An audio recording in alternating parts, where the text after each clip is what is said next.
সেখানে আসবো, তখন মজা পাবা ইনশাল্লাহ। তখন ওই প্রধানমন্ত্রী যখন ইন্তেকাল হয়ে দুনিয়া থেকে চলে গেল আমার মা বোনেরা, তখনই প্রধানমন্ত্রীর জায়গাতে ফেরাউন বসলো আর নিম্বারের জায়গাতে হামান বসলো। এবার যখন রাষ্ট্রপতি, যখন ওই যে নবী মন্ত্রী যেমন আছে, সে বড় মন্ত্রী যখন চলে গেল দুনিয়া থেকে, তখন এবার ওখানে ও হয়ে গেল সে বাদশা। তো ওই যুগে বাদশা বলতো না, ফেরাউন বলতো। ওর নাম ছিল আসল নাম কাবুস। তো ওখানে হয়ে গেল সে মহামান্য বাদশা। কি বলেন তো, আমার সাথে বলেন, মহামান্য বাদশা। তখন বলছে মহামান্য বাদশা হলাম, তা তো আমার সাথ মিটে না, আমার এক চাইতে আমি বড় হতে চাই। বলেন একবার নাউজুবিল্লাহ। এবার আমি ধরেন একটা ভক্তি, এখন যদি বলি আমি এক চাইতে বড় হতে চাই, আরো বড় হতে চাই, তাহলে সেটা ঠিক না। আলহামদুলিল্লাহ, এই এত যে এইটা যে আমাকে রেখেছে, একটা ছোট ছোট করে এখানে রেখেছে, আলহামদুলিল্লাহ। এইটুক সম্মান পেয়ে যদি আল্লাহর কাছে চলে যায়, সেটুকু আলহামদুলিল্লাহ, বেশি বড় হওয়ার দরকার নেই। আমার মা বোনেরা, যখন বলছে হামানের সামনে আলোচনাটা করছে, হামান আমি আর চাইতে আরো বড় হতে চাই, আরো আমি বড় হতে চাই, তো এক চাইতে বড় আর কি হবে? তুমি তো মহামান্য বাদশা। কি তুমি মহামান্য একটা বাদশা, এই মিশরে তুমি বাদশা হয়ে গেলে, তাহলে তুমি আবার এক চাইতে কি বড় হতে চাও? তখন বলছে আমি নিজেকে আল্লাহ হতে চাই। বলেন নাউজুবিল্লাহ। আমি নিজেকে কি হতে চাই? বলছে খুদা হতে চাই। তাহলে খুদা তুমি কি করে হবা? হামান বলছে ভাই তুমি খুদা কিভাবে হবা? এখানে তো শিক্ষিত মানুষ আছে নাকি? এখানে জবুর কিতাব, মানে তৌরাত কিতাবের যারা আলেম, তারা তো জানে যে আল্লাহ হচ্ছে নিরাকার, তাই না? আল্লাহ হচ্ছে গায়েবের, অদৃশ্য, আল্লাহকে দেখা যায় না। অথচ আল্লাহ পশ্চিম দিক থেকে সূর্য উদয় করে, আর পূর্ব দিক থেকে সূর্য উদয় করে পশ্চিম দিকে উস্ত করে, তাই তো, ডুবন্ত করে। তাহলে সে আল্লাহকে বাদ দিয়ে তোমাকে কি আল্লাহ বলবে? পাগল। তখন বলছে এই তাহলে যত এখানে আলেম আছে, ওদেরকে সবাইকে জবাই করে দেবে। হাদিস শরীফে বর্ণনা আছে 40,000 আলেমকে জবাই করে দিল ওই ফেরাউন। 40,000 আলেমকে, আলেম, মৌলবি, মাওলানা, কারি, মুফতি যাই বলেন, যারা শিক্ষিত মানুষ, তাদেরকে জবাই করলো। যে এই আল্লাহ অদৃশ্য গায়েবের কথাটা জানে কেউ না বলে, আমি খোদা বলে যেন সবাই মানে। আর কি করতে হবে? তখন বলছে এলান করে দাও, এলান করে দাও যে মাদ্রাসা বন্ধ হয়ে যাবে, মসজিদ বন্ধ হয়ে যাবে, পড়াশোনা, কলেজ বন্ধ, স্কুল বন্ধ, সব বন্ধ করে দিতে হবে। এগুলা বন্ধ হয়ে যাবে যখন, তখন মানুষ আর শিক্ষিত হতে পারবে না। আর যারা শিক্ষিত আছে তাদেরকে শেষ করে যাবে, হত্যা করে যাবে। আর যারা শিক্ষিত নাই তাদেরকে রাখো, তারা আমাকে ক্ষুধা দাবি করবে, ক্ষুধা মানবে আমাকে। তখন তার কথা মতন এলান করে দিল। কিছু মানুষ দেশ ছেড়ে চলে গেল আমার মা বোনেরা, কিছু মানুষকে কারাগারে রেখে দিল, কিছু মানুষকে কি করলো? কারাগারে রেখে দিল, কিছু মানুষকে হত্যা করে দিল। আমার মা বোনেরা, হত্যা করে দেওয়ার পরে যেগুলা মানুষ ছিল, সে মানুষগুলো এবার ভয়ে, কেউ ভয়ে ভীতু হয়ে, কেউ না জানতে, সবাই তখন ওই ফেরাউনের মূর্তি তৈরি করলো। কি করলো বলেন তো? মূর্তি তৈরি করলো। মূর্তি তৈরি করে প্রত্যেকটা ঘরে ঘরে ওই মূর্তি পূজা করতে লাগলো, যে এটা আমাদের খোদা। বলেন নাউজুবিল্লাহ। আমার মা বোনেরা, এইভাবে করে করতে করতে করতে করতে হঠাৎ করে একদিন সিংহাসনে বসে আছে ফেরাউন।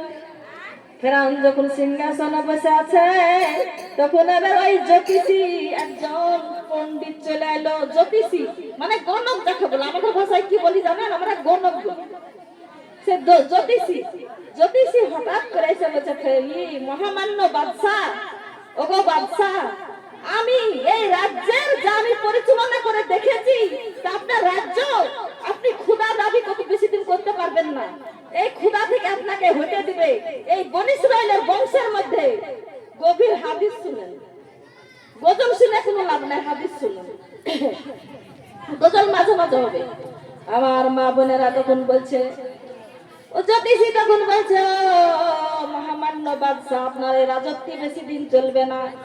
এই রাজত্ব থেকে আপনাকে বনী ইসরাইলের বংশ থেকে একজন শিশু দুনিয়ার জমিনে আসবে। এই বছর কোলে পারি একটা শিশু জন্মগ্রহণ করবে, আর এই শিশুটা আপনার শত্রু হয়ে যাবে, আপনার দুশ্মনী করবে, আপনাকে খোদা দাবি করতে দিবে না, তার খোদার পরিচয় দিবে। সুবহানাল্লাহ বলে। সুবহানাল্লাহ।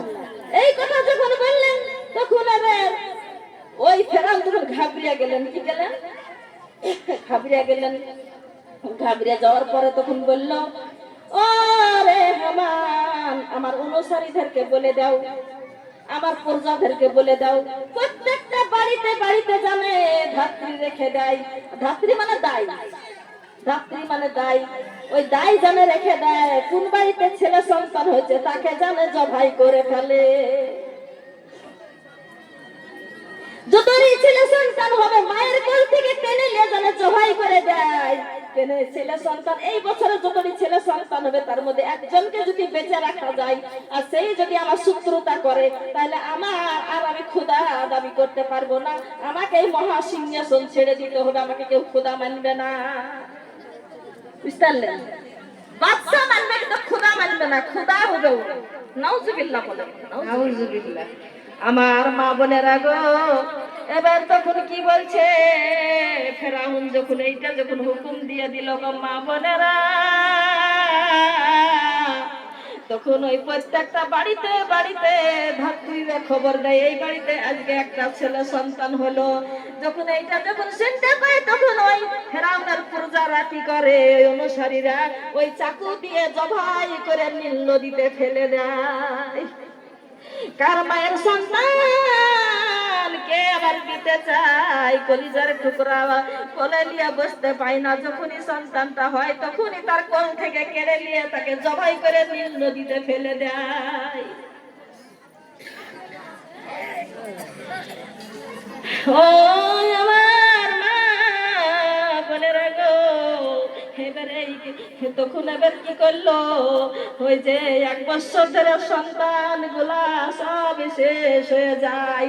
আল্লাহ বলছে মাকার আল্লাহ, মাকার আল্লাহ, মাকার মাকার মাকার আল্লাহু, আল্লাহু খায়রুল মাকিরিন। সুবহানাল্লাহ বলে। সুবহানাল্লাহ। ওয়া মাকারা ওয়া মাকারু ওয়া মাকারাল্লাহু খায়রুল মাকিরিন। যা তুমি ফেরাউন কৌশল করছো তার চাইতে আমি বেশি কৌশল আমি আল্লাহ জানি, তোমার কৌশলে কোনো কাজ হবে না। তুমি একটা মানুষ আর আমি হচ্ছে মহান প্রভু, আমি যা কৌশল করব সেটাই ঠিক। এবার আল্লাহ বলছেন আমি ওই তোমার ঘরে আমি তোমার দুশমনকে মানুষ করাবো। সুবহানাল্লাহ বলেন। সুবহানাল্লাহ। এবার ওই ইমরান ছিল নাম, ওই ফেরাউনের ঘরে চাকরি করতেছে। ওই ইমরানের ওই বিবির পেটে সন্তান এসেছে, আল্লাহ পেটটাকে বড় করেনি, আল্লাহ জানতেই দেয়নি যে তার পেটের মধ্যে সন্তান আছে, কুদরতি ভাবে আল্লাহ রেখেছেন। সুবহানাল্লাহ বলে। সুবহানাল্লাহ। কুদরতি ভাবে রেখেছেন। সেই সন্তানটা যখন ভূমিষ্ঠ হয়ে গেল তখন এবার মা জননী আর আব্বা জান দুজন মিলে চিন্তা করে, হাই হাই এত সুন্দর সন্তান তো আমাদের বাড়িতে জন্মগ্রহণ করেছে, পূর্ণিমার চাঁদের মতো চেহারা মুসা আলাইহিস সালামের, কিন্তু এই সন্তান তো ওই ফেরাউনের দল যদি জানতে পারে সঙ্গে সঙ্গে হত্যা করে নীল নদীতে ফেলে দিবে। কত সন্তান ফেলে দিল, আমার এই সন্তানটাকে ফেলে দিবে। ইতি সময়ে ফেরাউনের দল যখন একবারে হুঙ্কার দিয়ে যখন ঢুকছে, তাদের চিৎকার শুনে মা কি করলো, মা বোনেরা চুলার মধ্যে ভাতের হাঁড়ি জ্বলছিল, ভাত রান্না হয়েছিল, ভাতের হাঁড়িকে নামিয়ে রেখে ওই চুলার মধ্যে সন্তানকে ভরে দিয়ে আবার হাঁড়ি চাপিয়ে দিয়ে দাও দাও করে জ্বলছে। আল্লাহ তুমি যদি জিন্দা রাখো আমার সন্তান কোনোদিন মরতে পারে না, আল্লাহর ভরসা করে মা জননী। সুবহানাল্লাহ। মা জননী কি করলেন, আখার মধ্যে ভরে দিলেন, চুলার মধ্যে উনুনের মধ্যে ভরে দিলেন আমার মা বোনেরা। তারপরে তখন তারা বলছে এই তোমার ঘরে সন্তান ছেলে সন্তান হয়েছে শুনতে পেয়েছি, তার জন্য আমরা এসেছি, তোমার সন্তানকে দিয়ে আমরা হত্যা করব। তখন এবার ওই ইমরানের স্ত্রী বলছে, ওগো ফেরাউনের প্রজারা, আমার উনা কুনা সব জায়গা তোমরা তালাশ করো, যদি পাও তো আমার ছেলেকে হত্যা করে ফেলে দাও, আমার ঘরে ছেলে থাকলে তোমরা লেও। সুবহানাল্লাহ বলো। সুবহান। দেখছে একুনা সেকুনা কোনো জায়গাতেই সন্তান পান নাই। আবার দেখছে চুলার মধ্যে দাও দাও করে আগুন জ্বলছে, আমার ভাত এখন সমানে ফুটছে, তাহলে এর মধ্যে তো ছেলে থাকার কোনো কথা নাই মা বোনেরা আছে বলেন। এবার তারা যখন চলে গেল সঙ্গে সঙ্গে ভাতের হাড়িকে নামিয়ে থিয়ে যখন দেখছে ওই আগুনটা ফুলের মতো হয়ে গেছে, আর আগুনের মধ্যে ফুল যেমন লাড়ে ওইভাবে মুসা আলাইহিস সালাম খেলছে চুলার মধ্যে, চুলার ভিতরে খেলছে। ওই জন্য আল্লাহ বলছে ও মাকারা ওয়া মাকারু আল্লাহু খায়রুল মাকির। তোমার কৌশল আর আমার কৌশল সমান করতে চাও, তোমার কৌশল যেখানে শেষ আমার কৌশল চালু হয়ে গেল। আমার চাইতে তুমি বেশি কৌশল জানো না দুনিয়ার মানুষ, আমার মা বোনেরা। তাই তখন এবার মা জননী বলছে, একবার তো তারা দেখতে পারলো না এরকম করে আমি ছলে কৌশলে আমার আল্লাহ বাঁচিয়ে দিল, কিন্তু আমি কি করব? আমি সন্তানকে নাকি আমি ফেলে দিব নীল নদীতে? এমনি তো ফেলে দেওয়া যায় না, তাই না গো? লাকের মুখে তো পানি ঢুকে যাবে, এমনি তো ফেলা যায় না। চিন্তা করছে, সঙ্গে সঙ্গে দরজার বাইরে দেখতে পাচ্ছে একজন মিস্ত্রি জানে একটা বাক্স বানাচ্ছে। বলেন সুবহানাল্লাহ। সুবহান। একটা মিস্ত্রি একটা যেন বাক্স বানাচ্ছে। তখন এবার বলছে, এই বাক্স কেন বানাচ্ছ তুমি? তো বলছে, আপনার ছেলের লেগে বানাচ্ছে। তো তুমি কে? তখন বলছে, আমি একটা আল্লাহ নূরের ফেরেশতা জিবরাইল আলাইহিস সালাম, আমাকে আল্লাহ পাঠিয়ে দিয়েছে। এই দেখেন বাক্স বানাচ্ছি, এই বাক্সের মধ্যে আপনার সন্তানকে মানে শুইয়ে দেন, আর ওখানে আপনারা লক করে দেন, আর নদীতে ভাসিয়ে দেন। এটা আল্লাহর হুকুম। বলেন সুবহানাল্লাহ। সুবহানাল্লাহ। তখন এবার ইমরানের স্ত্রী মুসা আলাইহিস সালামের মা ওই বাক্সের মধ্যে সন্তানকে শুয়ে দিয়ে নীল নদীতে ভাসিয়ে দিল। বলেন সুবহানাল্লাহ। সুবহানাল্লাহ। সুবহানাল্লাহ। ভালো লাগছে হাদিসটা বলবো? আমার মা বোনেরা গো, জননীরা, না এবারে এই কথাগুলা কত হাতে, আমার তো হাদিস নাই দেখতে পাচ্ছেন, হাতে আমার কাছে হাদিস নাই, মোবাইলও নাই, কাগজও নাই, পত্রও নাই, মাথার ব্রেন খাটিয়ে খাটিয়ে কথাগুলাকে বলতে হয়েছে। আপনারা মনোযোগ সহকারে শুনেন কি দুনিয়ার জমিনে ঘটেছে। এবার তখন বলছে, ওই যে আমি নদীতে ভাসিয়ে দিলাম রে মরিয়ম, ও মরিয়ম কন্যা রে, আমার কলিজা মানে না, আমার কলিজা কাঁদে রে, আমার কলিজার টুকরা পূর্ণিমার চাঁদের মতো সন্তানটুকু আমি নদীতে ভাসিয়ে যাবি, মা সইতে পারি না, কোথায় আমার সন্তান চলে যায়। ওই তরঙ্গ নদীতে নীল নদীতে ভাসতে ভাসতে কোথায় আমার সন্তান চলে যায় রে মরিয়ম। মরিয়ম ছিল কে তা জানেন? ওই ইমরানের বিটি মুসা আলাইহিস সালামের বোন। সেই বোনটাকে বললো, ওই ইমরানের কন্যাটাকে ইমরানের স্ত্রী বলল, তুমি নদীর কিনারায় কিনারায় একটু যেয়ে দেখো না, আমার কলিজার টুকরা কোন দিকে ভাসতে ভাসতে চলে যায়। মায়ের কথা শুনে মরিয়ম তখন নদীর কিনারায় কিনারায় পাহাড়ের ধারে ধারে নদীর ধারে ধারে আস্তে আস্তে দেখতে পাচ্ছেন ওই বাক্সটা গো মা বোনেরা ভাসতে ভাসতে ওই ফেরাউনের বাগানের নিচে দাঁড়িয়ে গেল। যেখানে বাঘের ভয় সেখানে রাখায়। বাগানের কাছে যখন দাঁড়িয়ে গেল, মা আসিয়া সেখানে ছিলেন উপস্থিত। একজন দাসী নিয়ে বলল, ওই যে বাক্সটা সুন্দর নুরালি বাক্সটা যে ভাসতে ভাসতে আসলো, ও দাসী ওই বাক্সটা এনে আমাকে দাও। সুবহানাল্লাহ বলেন। সুবহানাল্লাহ। বাক্সটা যখন এনে দিলেন, মাসিয়া তখন বলছে, বিসমিল্লাহির রহমানির রহিম। বাক্সের ডালা খুলে গেল। এত পানিতে ভাসতে ভাসতে এসেছে কিন্তু বাক্স খুলেনি। আর মাসিয়া যখন বলল বিসমিল্লাহির রহমানির রহিম, বাক্স খুলে গেল গো মা বোনেরা। বাক্স যখন খুলে গেল দেখতে পাচ্ছে গো মুসা আলাইহিস সালাম পূর্ণিমার চাঁদের মতন ঠোঁটগুলা হচ্ছে কত সুন্দর গোলাপি গোলাপি ঠোঁটগুলা, কত সুন্দর চেহারা, নয়ন ফিরাতে পারা যাচ্ছে না, এত সুন্দর আসিয়ার দিকে টুকটুক করে তাকাচ্ছে। সুবহানাল্লাহ। সুবহানাল্লাহ। সুবহান। মাসিয়া অমনি সঙ্গে সঙ্গে বুকে নিতে মন চাইছে। হয়েছে, এত সুন্দর বাচ্চাটুকু আমার দিকে তাকাচ্ছে। আর এই তরঙ্গ নদী নীল দরিয়াতে ভেসে ভেসে আলো এই সন্তানটুকু, যারই সন্তানটুকু হোক না কেন, আমি তো একজন মা, আমি সন্তানটাকে মানুষ করবো। বলেন সুবহানাল্লাহ। সুবহানাল্লাহ সুবহানাল্লাহ। এবারে সন্তানটা যখন বুকে নিল, সারা রাজমহলের মানুষ সব এসে ভিড় লাগালো, লোকে লোকারণ হলো। তারপরে তখন কি হলো আসিয়া বলে কিছু হয় নাই, এই বাক্সটা তরঙ্গ নীল নদী দিয়ে ভাসতে ভাসতে এসেছে, আমি বাক্সটা পাইলাম। এই বাক্সের মধ্যে একটা পূর্ণিমা চাঁদের মতন একটা বাচ্চা আছে, এই বাচ্চা আমি বুকে নিয়েছি, এই বাচ্চা আমি মানুষ করব। এবার ফেরাউন তখন এসে বলছে, ওরে বিবি তুই কি পাগল হয়ে গিয়েছিস, এটা আমার শত্রু হতে পারে, এই শত্রুকে আমি এখনই জবাই করে দিব। নাউজুবিল্লাহ বলে। নাউজুবিল্লাহ। তখন আবার আসিয়া বলছে, স্বামী গো, এত বুঝমান মানুষে আপনি কি কথা বলছেন, এত সুন্দর বাচ্চা তখন কেন আপনি জবাই করবেন? বলে এটা যদি আমার শত্রু হয়ে যায়, বনি ইসরায়েলের বংশের মধ্যে কাজে বাচ্চাটা হয়, তাহলে তো আমার শত্রু হয়ে যাবে, আমি একে এখনই হত্যা করব। তখন আবার আসিয়া বলছে, না গো স্বামী না, আপনি লক্ষ লক্ষ সন্তানকে জবাই করেছেন আগলে বছরে, ওই যে গত বছরে ওই সন্তান আজও আপনার দুশ্মনটা বেঁচে নাই, এটা হচ্ছে অন্য রাজ্যের বাচ্চা। দেখতে কি পাচ্ছেন না, কোন এই রাজ্যে এরকম কার কি দেখেছেন? এই কারটা হচ্ছে জান্নাতের কার ছিল। সুবহানাল্লাহ সুবহানাল্লাহ। বলছে আপনার রাজ্যে এরকম কাঠ আছে, এই বাক্সটা আপনি দেখেন না, আলাদাই চেহারা, অন্য রাজ্যের বাক্স, এটা আপনার রাজ্যের সন্তান না এইটা। তখন এবার ফেরাউন আর কিছু বললো না। মেয়েরা সবই করতে পারে, মেয়েরা ধ্বংস করতে পারে, মেয়েরা গঠন করতে পারে। মেয়ের জন্য সংসার হয়, আর মেয়ের জন্য আবার সংসার ধ্বংস হয়ে যায়। ঠিক কিনা বলেন? কথাটা ঠিক না? মা বোনেরা রাগ করেন না।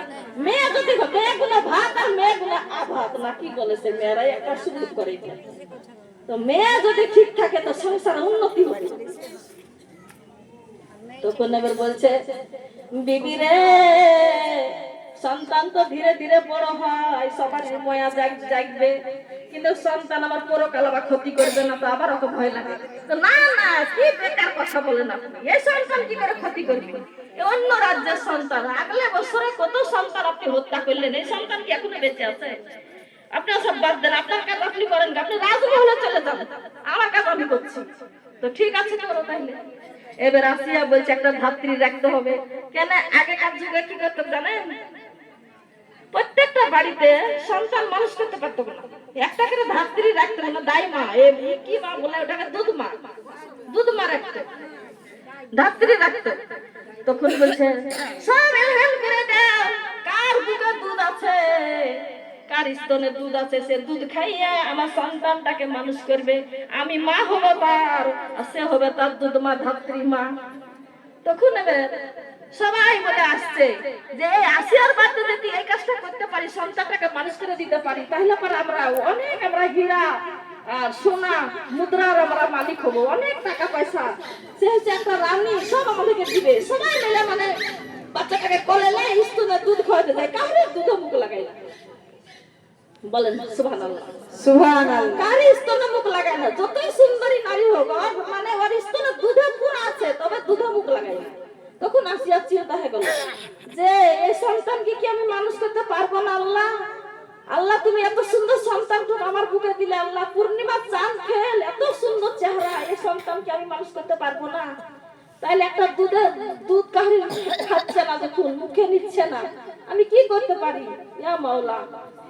সঙ্গে সঙ্গে এই মুখাটা পেয়ে মরিয়ম তখন এসে বলছে, ওগো আসিয়া, একটা আমার কাছে একটা ধাত্রী আছে, আমার কাছে একটা ধাত্রী আছে, আমি কি আনতে পারি? বলেন একবার সুবহানাল্লাহ। তোমারটা হইলে এসে কত মহিলা এসে তো স্তনে দুধ দিতে গেল, আমার বাচ্চা তো দুধ কাহারিরই খেলো না, তোমার ধাত্রীটাই নিয়ে এসো। নিয়ে আসলেন যখনই মুসা আলাইহিস সালামের মা ছিলেন, সেটা বলেন সুবহানাল্লাহ সুবহানাল্লাহ। সঙ্গে সঙ্গে সন্তানকে বুকে লওয়ার পরে সন্তান অমনি দুধ খাওয়া শুরু করে দিল। বলেন সুবহানাল্লাহ সুবহানাল্লাহ। দুধ পান করা শুরু করে দিলেন, দুধ পান করতে আছেন। তখন আবার আসিয়া বলছে, খুব ভালো হলো মা, মা তুমি আমার বাড়িতে থাকো, তোমাকে সোনা দিব, মুদ্রা দিব, হীরা দিব, তোমাকে এই সন্তান মানুষ করার জন্য আমি মজুরি দিব, আমি তোমাকে যত রকম পোশাক খাদ্য সব দিব, মা তুমি থেকে যাও আমার বাড়িতে। সুবহানাল্লাহ বলে। সুবহানাল্লাহ। আল্লাহ তাআলা কৌশলটা দেখছেন, ওর দুশমনকে ওর বাড়িতে মানুষ করবে, আর ওর বাড়ি থেকে আবার খরচাও দিবে, সোনাও দিবে, মুদ্রাও দিবে, হীরাও দিবে, পোশাকও দিবে, খাদ্যও দিবে, ওর বাড়িতে দুশমন মানুষ করবে।